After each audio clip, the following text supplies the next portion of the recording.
This is a dramatic situation. We have to do everything possible to end the violence. Since he entered power in 2014, Narendra Modi, the Prime Minister, has been implementing a radical nationalist Hindu policy, which has had terrible consequences. Journalists, religious minorities, and human rights fighters.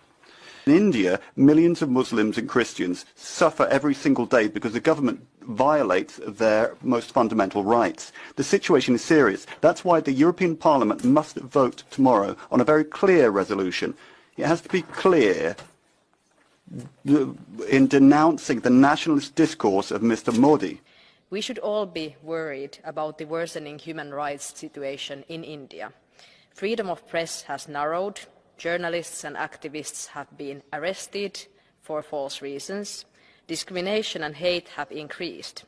And this is also what I saw personally when I visited India in December.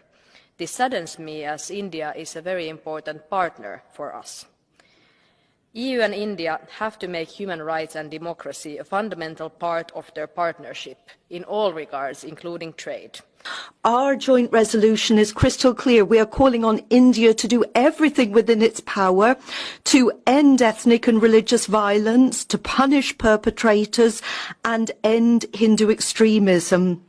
Without ironclad guarantees in this area, then we cannot talk about a new trade agreement with India. India is an important partner to the European Union, but if we as a Christian community can respect other faiths and identities, we must ask our partners to do the same.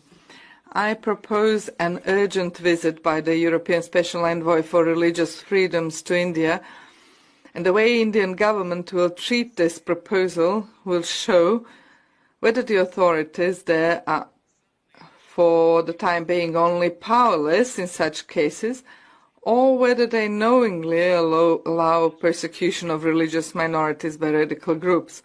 And for political leaders to refrain from making inflammatory statements. They should impartially mediate tensions and reject any nationalistic rhetoric.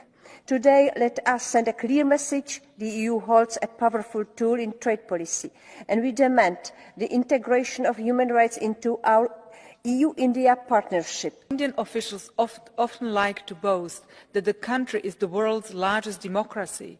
Intolerance and violence against religious minorities paint a different picture. These attacks against Christians are not isolated incidents. They are organized, leaving behind destruction and shattered